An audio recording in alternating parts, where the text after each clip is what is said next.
Lecture 12, The House of Islam.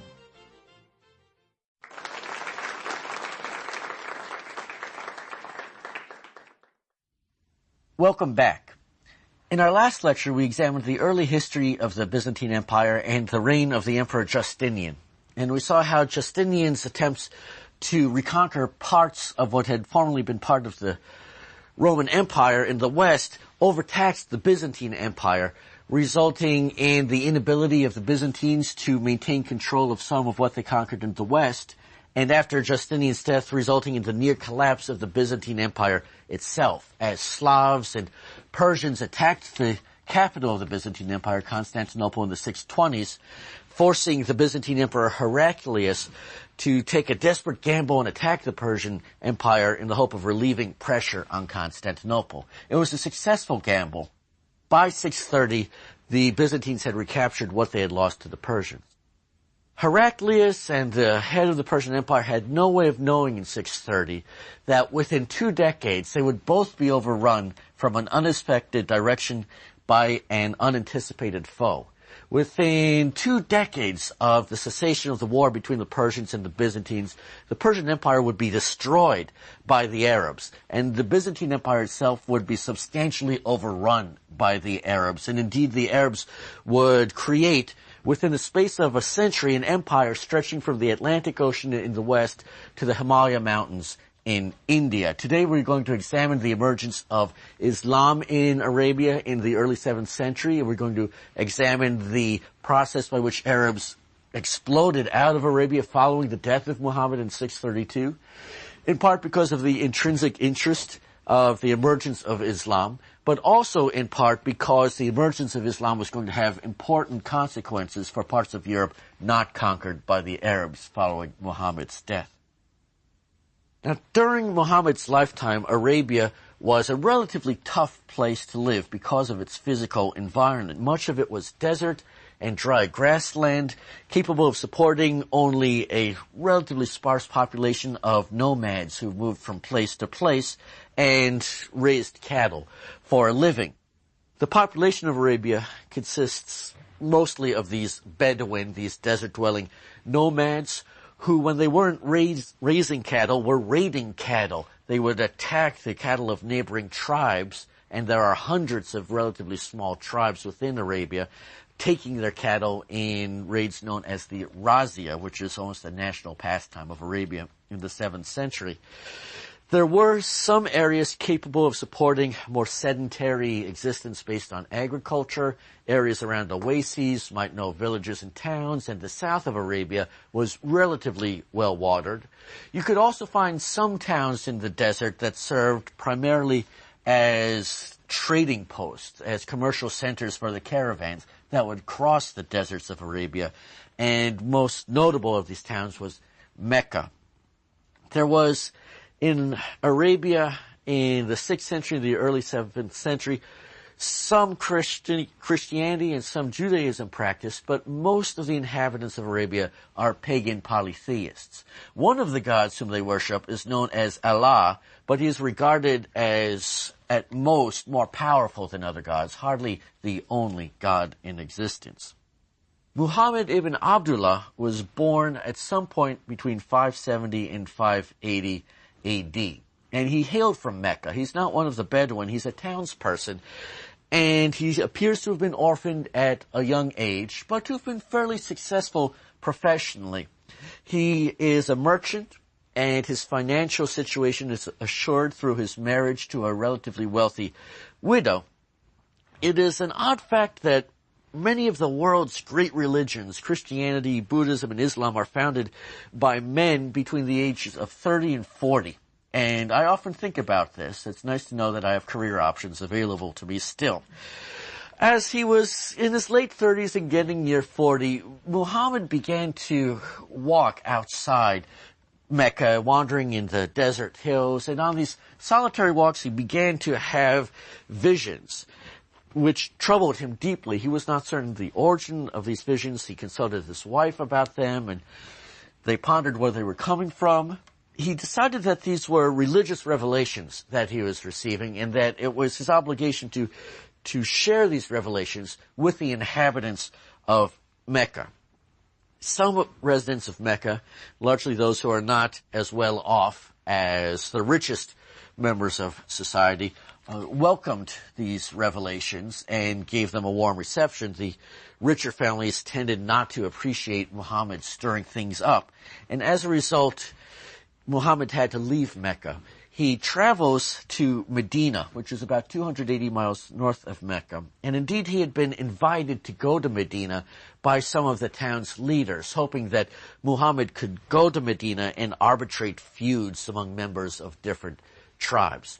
The flight of Muhammad to Medina in 622 AD is known as the Hijra, and the Islamic calendar counts this as year 1. Once in Medina, Muhammad was successful in arbitrating feuds among the different tribes whose members lived at Medina, and he begins to succeed in uniting various tribes within Arabia behind the new religion that he is presenting to them. Having acquired Medina as a territorial base, having become the ruler of Medina, Muhammad fought against Mecca. He raided the caravans of Mecca, and in 630 AD, he even succeeded in capturing Mecca itself. He died only 2 years later in 632, but he left behind an Arabia consisting of tribes that were now united as members of a single community of believers. The Arab term for this would be the Ummah. As for what the Ummah now believed in, well, they believed in Islam. Islam is a word that means submission. In this case, submission to God. And a Muslim, one who believes in Islam, is one who submits. Islam was first and foremost a monotheist religion taught to the previously polytheistic Arabs. Allah is the one God. There is no other God but Allah. And as Muhammad taught Islam, it was in some respects quite similar to Christianity and Judaism, and it seems likely that Muhammad had some personal contact with Christians and Jews, although we're not entirely certain about the nature of those contacts. Certainly, Islam shared and shares with Christianity beliefs such as belief in the Last Judgment of all people, belief in the resurrection of the body, but in most respects, Islam was more similar to Judaism than to Christianity. Muslims were to practice circumcision, as Jews were and Christians were not. Muslims are abstain ritually from certain foods such as pork, which Christians are not required to do. And the structure of Islam was going to resemble the structure of Judaism far more than Christianity. Christianity has priests, individuals who act as intermediaries between believers and God and are able to administer sacraments. There are no priests in Islam, just as there are no priests in Judaism. Instead, you have scholars, you have rabbis who would comment on religious law, but don't exactly stand between you and your God. These similarities are not all that surprising, because Muhammad did not exactly present Islam as a new religion. Rather, he taught it as the ultimate fulfillment and conclusion of a Jewish-Christian tradition. According to Muhammad, Jews and Christians had been the recipients of divine revelations. These were imperfect revelations. These were partial revelations, unlike the present revelation, which is the final revelation of God's will for humanity. But nonetheless, Muhammad taught that the first Muslim had been Abraham, and that Jesus of Nazareth was a figure to be revered by Muslims. Muslims accept the divine inspiration of the Old Testament and the New Testament as well. But there are important differences, of course, between Islam and its fellow monotheistic religions. Muhammad never claimed to be a divine figure himself and always maintained that he was a human being. Muhammad rejected the divinity of Jesus of Nazareth and maintained that he too was a human prophet rather than a divine figure. Within months of the death of Muhammad in 632, the Arabs began to pour out of Arabia and into surrounding territories, especially the Byzantine Empire and the Persian Empire. And the spread of the Arabs and of Islam in the century following Muhammad's death is nothing less than astounding. Already in the 630s, the Arabs had captured Damascus and Jerusalem, which was captured in 638, they capture Egypt. By 646, the Persian Empire, which had been fighting toe-to-toe with the Roman Empire for centuries and centuries, doesn't last 2 decades against the Arabs. It collapses by 651 and is taken over by the Arabs. North Africa is captured from the Byzantines by the Arabs during the 690s, and it took less than a century for the Arabs to reach all the way to the Atlantic Ocean in the west. They did not succeed, however, in capturing Constantinople. Like so many groups before and then afterward, Constantinople was simply too tough a nut for them to crack. The Arabs certainly tried besieging Constantinople in 674 and launching a massive attack against Constantinople in 717 and 718, but once again, thanks to its magnificent defensive position, Constantinople was able to hold out against these attacks. How to explain the success of the Arabs and the quick conquest of the Persian Empire and the seizure of so much Byzantine territory? Again, we must rely on earthly factors when trying to evaluate the spread of any religion. And historians can point to a number of factors that benefited Islam and the Arabs in this expansion. Timing was certainly an important factor, and luck was an important factor, because the Byzantine Empire and the Persian Empire were exhausted after their wars with one another in the 6th and early 7th centuries. The Byzantine Empire, which is still suffering from bubonic plague, was not really in a shape for another major war. Neither was the Persian Empire, yet that is what they both faced as a result of the eruption of the Arabs. Had the Byzantine Empire and the Persian Empire had to face the Arabs 100 years earlier or 100 years later, things might have turned out rather differently. Another reason for the success of the Arabs against so many of their foes was that they had the element of surprise on their side. No one expected this of the Arabs, because if you asked a Byzantine what they associated with the Arabs, they would have thought, well, the Arabs, they are so divided into hundreds of different tribes, and they spend so much time fighting among themselves. There's no way that they could possibly challenge an empire of our size. They did not realize that the Arabs were achieving such a swift unification. The Arabs enjoyed an element of surprise, not just because no one thought they were capable of doing this, but also because they were able to function in an environments that were quite hostile physically to the Byzantines and even to the Persians. The Arabs were at home in deserts, and they could attack from deserts where the Byzantines and the Persians failed to erect any fortifications, because who's going to attack us out of the desert?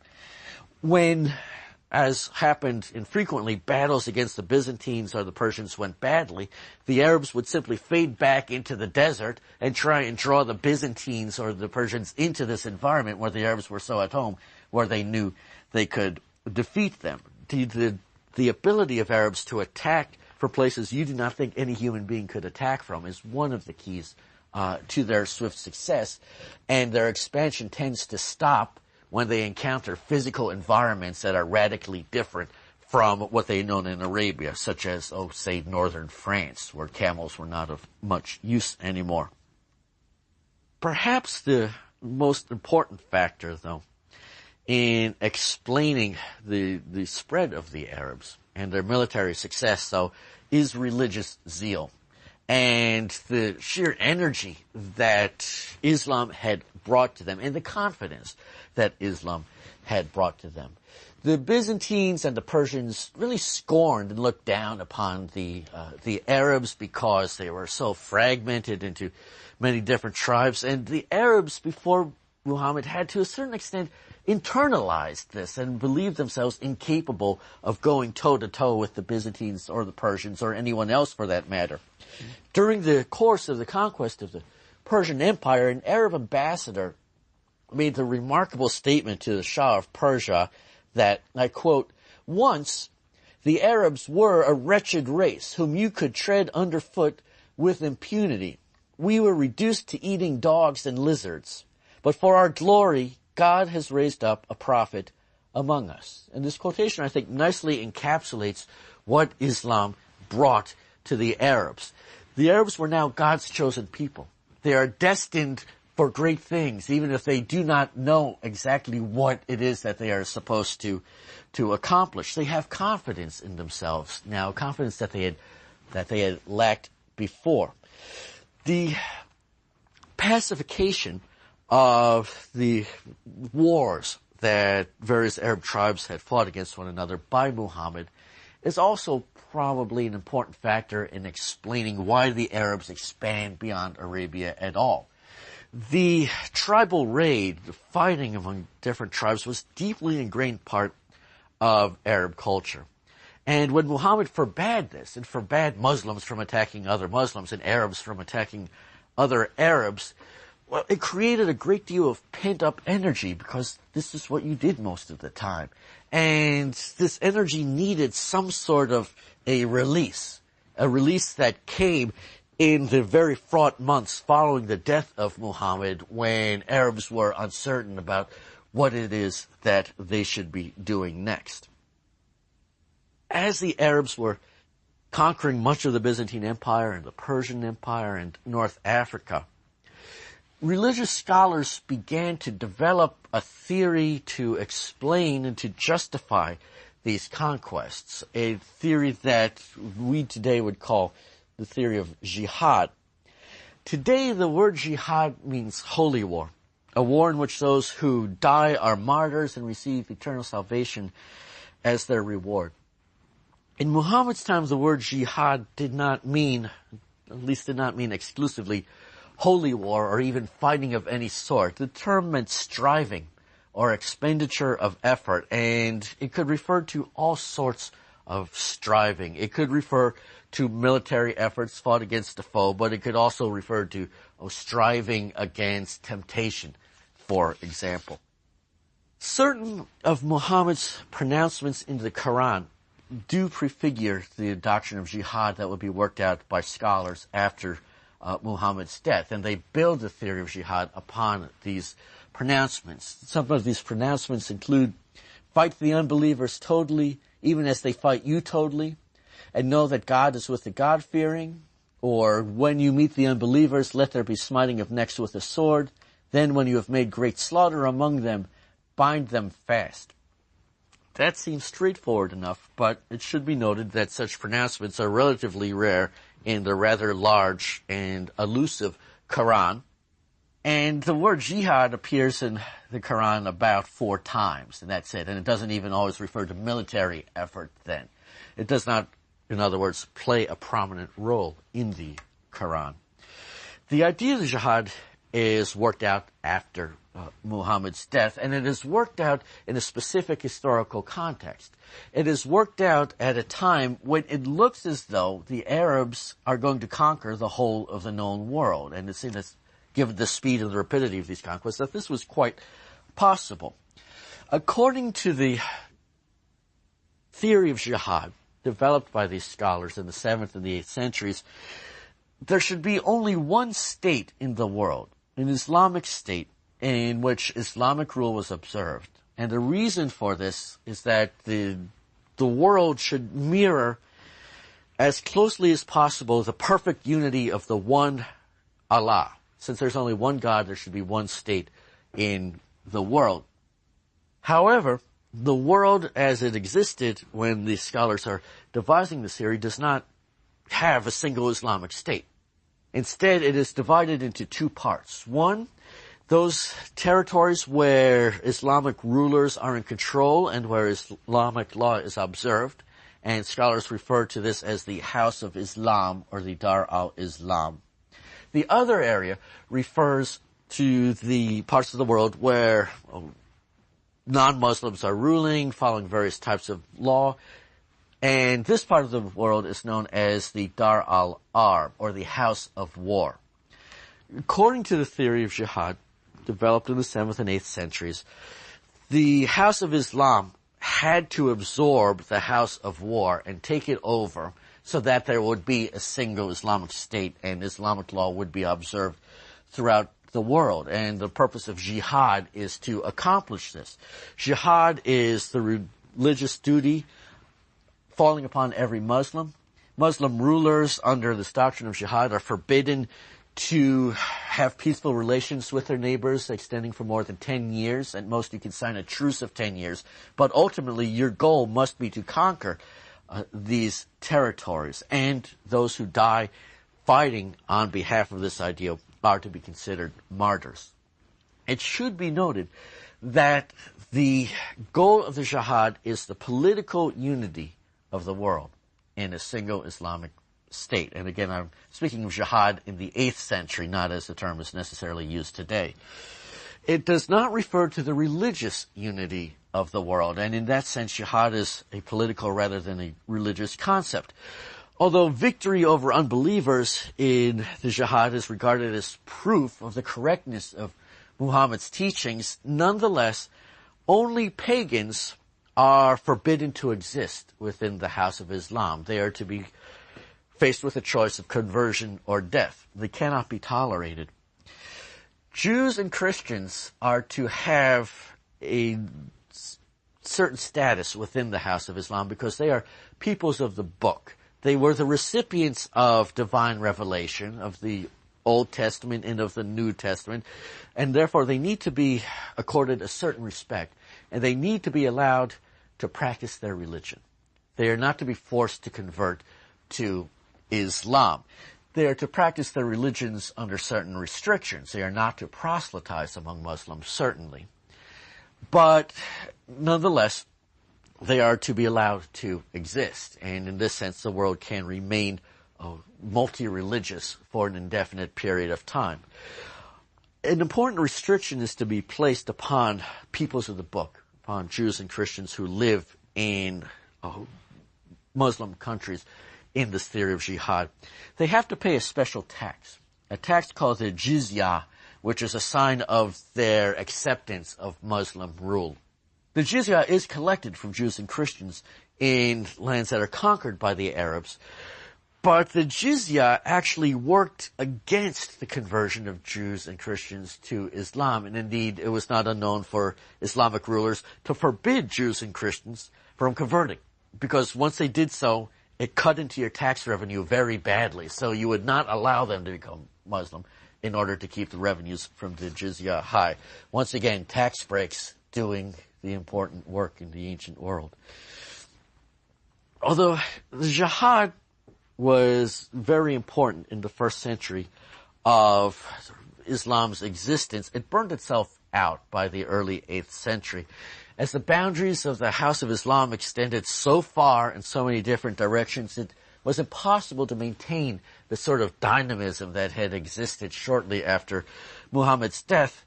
And by the early 8th century, Muslim rulers were establishing regular diplomatic contacts with their non-Muslim neighbors, and they would remain at peace with those neighbors for periods of more than 10 years, and they would abandon any pretense that they were going to ever try to incorporate the house of war into the House of Islam. The theory of jihad became a dead letter after the early 8th century, but it's still on the books, and it can be called upon in the future, revived whenever the Islamic world feels itself to be threatened. One such period would be the Crusades, when the theory of jihad is revived by Islamic leaders who try and rally Muslims against Westerners who have arrived in Syria and Palestine. I'm sometimes asked why military expansion is so important in the early history of Islam and not at all important in the early history of Christianity. And this question has been asked for a long time. During the Middle Ages, and even today, some Christians would contrast early Islam very unfavorably with early Christianity, doing so on moral grounds. They would point to passages in the Christian Bible where Jesus of Nazareth makes statements that are largely pacifist. If someone strikes you on the cheek, you must offer the other one. Those who take up the sword shall perish by the sword. And they contrast these with the Quranic statements in which Muhammad speaks approvingly of warfare. And sometimes medieval scholars and even modern commentators will point out that, yes, Islam does spread as a result of military conquests into territories that it would not have reached as quickly otherwise, whereas Christians make no military conquests, at least in the first 3 centuries of Christianity's existence. Indeed, they are an illegal religion. Why this difference? Well, medieval authors would answer, and I sometimes see this in letters to the editor, that the reason is because Muhammad was a bad, violent person, but Jesus of Nazareth was a good person, and that explains the difference. Historians are uncomfortable with using bad and good as motives to explain anything. You might characterize someone's actions as bad or good, but rarely does someone do something simply because they're bad. Hitler does not exterminate Jews because he's bad. He's bad because he exterminates Jews. We would prefer to point to historical circumstances in explaining this undeniable difference in the early histories of Islam and Christianity. Islam acquired a territorial base almost immediately. Already during Muhammad's lifetime, Muhammad is in charge of Medina, and he is involved himself in warfare against Mecca. Christianity had no such territorial base for the first 3 centuries of its existence. There was no means for Christians to fight back against the Romans because they don't have a state and they don't have an army. Given the trajectory followed by early Islamic history and the fact that Muhammad is in charge of Medina and fighting himself against Mecca, it is not surprising that spiritually meritorious warfare becomes an important element of Islam from the beginning, whereas in Christianity, that's going to be a very long and slow development that is going to arise only in the post-Constantinian world. The expansion of the House of Islam is going to affect Europe directly and indirectly. Directly, Arabs, accompanied by Berbers from North Africa, conquer Visigothic Spain in the space of only about 5 years. And for centuries to come, most of Spain, or Al-Andalus as the Arabs call it, is going to be part of the House of Islam. In 711, an Arab governor in North Africa by the name of Musa sent one of his lieutenants, a freed slave named Tariq, to raid Visigothic Spain. And it was only supposed to be a raid, a cattle rustle essentially. But once Tariq had arrived in Spain, he encountered the Visigothic army and killed the Visigothic king in battle. And the Visigothic state began to collapse rather quickly as cities began to surrender to Tariq when he had not even attacked them yet. Musa realized that opportunity was knocking, and so he arrives in 712 with a larger army. And by 716, the Arabs and Berbers had captured most of the Iberian Peninsula.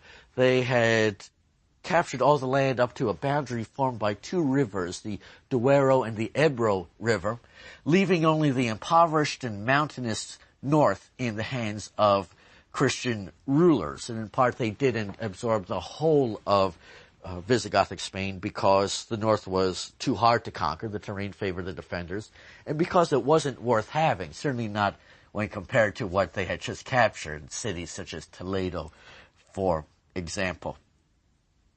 Following this conquest of most of Visigothic Spain, Arabs pushed even farther northward. For a brief period in the 720s, Arabs were in control of southwestern France in towns such as Toulouse, and the northward expansion of the Arabs is checked in 732 at the Battle of Poitiers, when someone named Charles Martel, or Charles the Hammer, a member of the Carolingian family, defeats a Muslim raiding party. For the Arabs, this is no big deal, but for the inhabitants of Francia, they regard this as deliverance from a seemingly inevitable takeover by the Arabs.